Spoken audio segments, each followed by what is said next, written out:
Prologue, The Last Apprentice. Night fell in West City. Fog crept along empty streets, and in the back room of a diner on the forgotten side of town, a badger was dying of a single gunshot wound. He hissed as he clutched the spot and slid a little further down the brick wall. He felt cold and tired. The apprentice crashed into the room, readjusting a ball cap.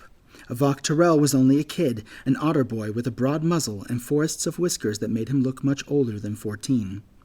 He glanced through the porthole window as the door swung to a stop. "We lost him, Sander," he whispered. "We made it."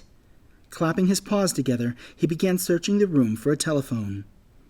"Tell that to the bullet making friends with my kidney," the badger groaned. He tried to stand, but his knees gave out, and he slid further down the green bricks. "Your kidney? All fours," the otter swore. "All fours, Sander, you're bleeding out." "Tell me something I don't know, kid," Sander growled through clenched teeth. His eyes wide, fixed on the wound, the otter tore his hat off and ruffled his hair. "All right," he said, his voice sounding shaky yet resolved. "All right, we need to stop the bleeding." He began rummaging around the room, pulling open the drawers of a cluttered desk, upturning a mesh wastebasket. "With what, a cork?" The badger gave a resigned laugh. Kid, hey, Avak!" The otter stopped and looked at the wounded hero. "It's too late. I'm done." His voice was soft now. You have to get to King. Tell him what we've learned. An S-train, He paused, took in a few shuddering breaths. "The weapon will be on an S-train. Sapley Station. Remember that." Avak stared for a moment. "No," he said. "No, we'll tell King together. We'll go back to animal control right now. Now get up!" Sander had slid all the way to the floor. In the faint neon light, the fluid pouring out of him looked as black as spilled ink. "I said get up!" the apprentice repeated, this time not bothering to whisper. Get up, you lazy old man! Get up!" But Sander Redding's eyes were lifeless, fixed on empty air. He was dead. An involuntary sob bubbled up from Avak's chest. Then another. Crouching down, he readjusted the badger's coat collar with trembling paws. He tried to speak, perhaps to say goodbye, or that he'd get help, but the only sound that escaped his lips was an anguished gurgle. Knees weak, he began to stand. But then he stopped. The body had made a move. It was a strange motion, starting in the badger's chest, as though a string was pulling him upward. Without seeming to push himself, he rose to his feet, head slung sideways, limbs dangling loosely. He began limping toward the exit, brushing past the apprentice as if the otter wasn't even there. Leaving a red print as he pushed through the door, he limped into the empty dining room. Avak heard the tinkling of a bell as the badger exited the diner. By the time he recovered himself and followed after, the badger was stumbling his way up the foggy city street. It didn't take long to catch up. Sander's movements were slow and labored, and strangely off balance. He continued on without interruption, even as the otter jogged up next to him. "I thought I'd lost you back there," Avak said, gripping the badger's shoulder. The face that turned toward him was a mask of death, thrown into sharp relief beneath the red traffic signal. It was stretched, as though every feature was being pulled taut with terror. The eyes were wide, bulging blindly. The lips were curled back in a sneer so extreme, pink gums were completely exposed. A dry tongue dangled out the side of his mouth. Avak took a step back, releasing his grip. The lifeless badger rolled his head into a shoulder, turned, and continued an awkward stumble along the shimmering pavement. For a moment, Avak could only watch, numb and shivering, as the undead figure was swallowed by fog and darkness. Then a memory came to him, a voice so pronounced he almost looked around in surprise. "It's not going to be easy," King had said, crouching to meet Avak's eyes. The lion was so big, so strong, and yet his eyes were gentle and warm. "I want you to know that. Sometimes you'll see things you wish you hadn't. You'll have to do things you'll wish you didn't. I wish I could protect you from the darker side of being a hero, but I can't." He had squeezed Avok's shoulder encouragingly and smiled. "It's like going into a scary basement. You have to brave the darkness if you're going to turn on the light." And then King's voice was gone, and Avok was alone, trembling with fright and staring at the point where Sander had disappeared. Heart pounding, ears ringing, he gave one last glance to his surroundings and followed. The streets were ghost still. Soon they reached the waterfront, an industrial district that had once been the heart and lungs of Treyarch. Now fish markets housed only vagrants, and the great salt factory that once fueled the city's economy stood in disrepair. Sander had disappeared down a dark stairway at the base of a cement building. Avok made his way down and found himself in a narrow, unlit hall. He squinted into the space, but despite eyes well adapted for the darkness of an ocean floor, he could no longer see Sander. If he was going to keep pace down here, he would have to take his other form. Gritting his teeth and balling his paws into fists, he searched for the feeling. It used to be difficult, but these days it came as simply as conjuring a yawn. It started in his chest, the feeling one gets when gulping down a mouthful of ice water. The sensation spread to his shoulders, his fingertips, at the same time rushing down his back like a bead of sweat sliding along the spine. His paws went numb. His eyes rolled upward. He felt his fur loosening, his skin sliding off his bones like a waxwork in a museum fire. It was not painful, but as every nerve, every cell in his body was turning to fluid, it was difficult to know what to feel. As smoothly as the transition had started, it stopped. Avok lay pulled up on the concrete floor of the darkened hallway. The transformation was complete. He had become water. He skittered along the chamber floor, his senses melded into one. It was sight and sound, taste and touch, all rolled into a singular cognition. He was not hearing, nor seeing. He did not taste the salt of the floor, nor smell the mildew in the air. He was simply aware of these things, as though his mind was storing notes for later recollection. His surroundings became more comprehensible, the vibration of the floor in the direction Sander had vanished, the opening then closing of a door, the unmistakable stomp of feet descending a staircase. He found the door and slid beneath it, pressed into a wall, and cascaded smoothly down alongside the stairs until he reached the concrete floor. He was ahead now. The badger was still on the stairs. Avok passed beneath the stairwell exit and found himself in another narrow chamber, this one lit by a caged yellow bulb at the far end. Below the bulb, two figures stood silently watching the door. The first he recognized as Toby Harding, the nervous, shifty-eyed cousin of King of Hearts. The lion was tall and maneless, with a gaunt face and bulging eyes that seemed to border on madness. He wore a cloak, but the hood was pulled back. In this form, Avok could read not only physical appearance, but emotions as well. Toby was terrified, and trying very hard to hide it. The second figure gave Avok pause. It had registered in his peripheral consciousness as some kind of large bull or ox. Now he realized that it was neither. In fact, what his senses were telling him seemed impossible. The figure was much taller than Toby, cloaked, but with fur. In place of a head, it had only a horned baboon skull, with circular eye sockets and rows of teeth ending in fangs. Long white horns, as thick and curved as elephant tusks, stood out beyond broad shoulders. From beneath its cloak, a skeletal arm extended, its bleach-white fingers clutching a burlap sack filled with something the size and weight of a pumpkin. Unlike Toby, this creature wasn't terrified. In fact, it didn't seem to be projecting any emotion at all. Its bare skull grin leered emptily across the chamber. Splash!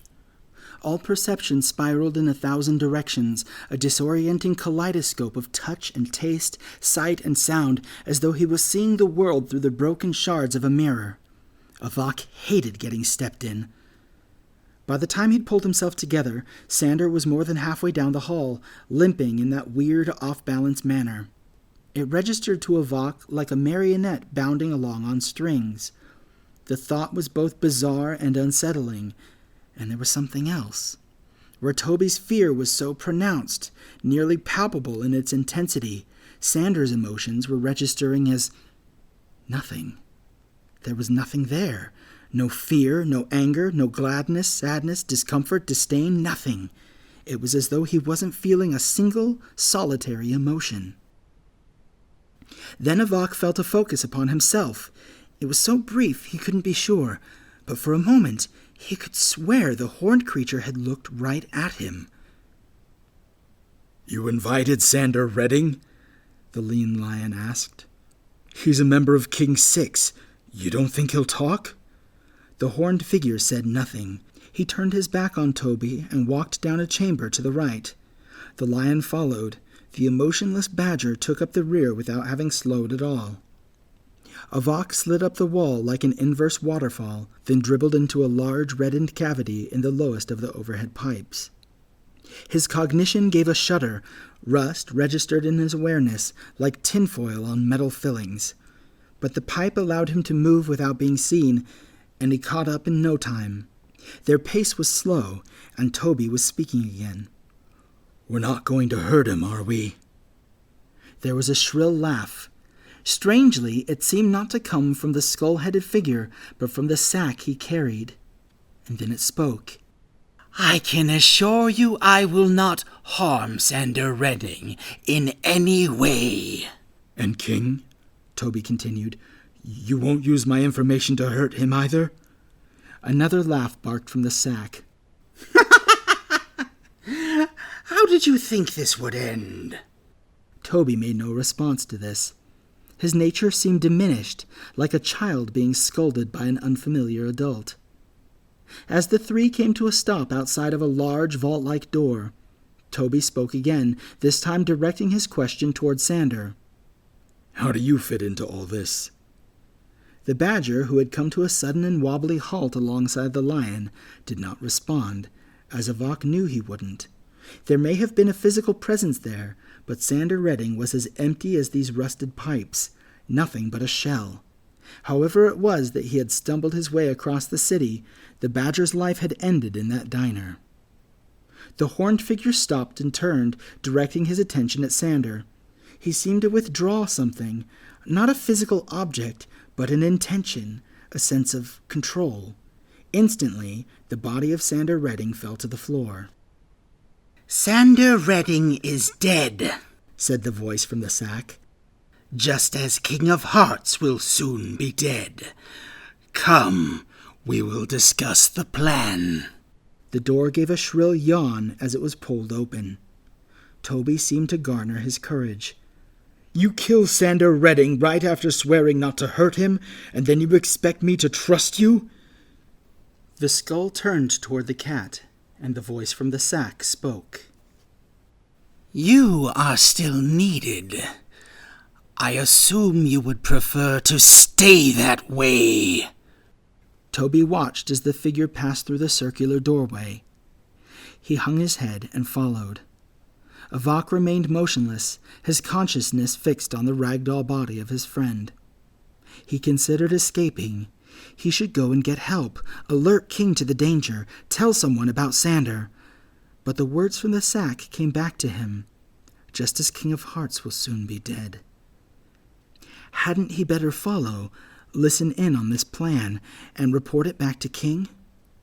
He moved along a bend in the pipe, passed above the vault door, and caught up to the pair. His awareness picked up every aspect of the room, from the shuddering fluorescent lights as they clicked to life, to the long, shallow pool stretching the length of the room. There was enough space around the perimeter for workers to navigate comfortably. The pool wasn't more than a foot deep, and the water only half that. Copper-colored bands spanned half an inch below the surface, punched with tiny holes, many closed over with oxidization. The voice from the sack broke the silence once more, in the tone of a tutor. 45 years ago, this refinery was the soul of Treyarch. It employed nearly half the city's residents and made a fair trade overseas. Toby didn't seem to know how to respond, but the sack voice didn't wait. "The secret to its success," the free skeletal arm gestured toward the pool. "Refining salt is a very unique process. If, for example, we were refining gold, we would simply heat it and bring the impurities to the surface. But salt is the impurity in salt water. It must first be extracted if it is to be used." There was an abrupt, pipe-rattling screech as the horned creature flipped a large switch on the wall. "This country is the salt," he continued. "It is the jewel, the prize. Nicatia is a life source ripe for the picking. But for us to purify it, we must first extract it from the stranglehold of animal control. And your cousin stands in the way of that." The pool began to bubble, first slowly, like stale seltzer water, then building up until the entire surface boiled. The lion's fear was throbbing now, a hammering pulse to match his heartbeat. "So you do plan to kill him?" he asked. "To kill King of Hearts?" "Didn't I already tell you so? But there was a missing piece to the puzzle, a weapon. Thankfully, Sander Redding brought it right to me." At this moment, Avak sensed many things at once. First, the unmistakable fixation of the horned skull. It was looking straight up at the pipe, fully aware of Avak's presence.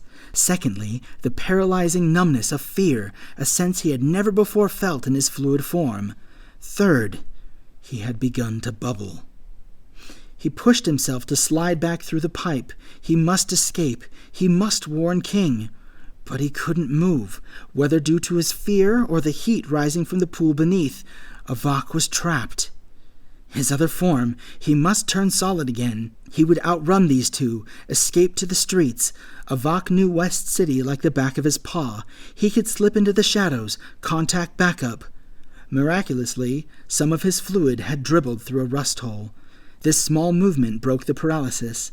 He slipped through the opening, clinging cohesively to the exterior of the pipe. With the greatest effort it had ever taken him, he took his solid form. For a moment, he hung there ridiculously, like a trapped sloth. The horned creature stared at him. Toby looked terrified at his own feet. "We know your secret," Avak yelled, sounding much braver than he felt. "We know about the weapon, that it's on an S-train, headed for Sapley." He struggled to maintain his grip. The rusted pipe, sagging under his weight, began to creak loudly. The voice from the sack gave a horrible, shrill laugh. "Fool boy! You are the weapon!" The pipe gave way. Avak fell, losing his solid form as he splashed into the pool like an exploding water balloon. The horned baboon skull grinned down upon the water, an emotionless mask that showed neither satisfaction nor triumph. Evaporation was a slow process, but he had time. He paid no attention to the horrified sputtering of the lion.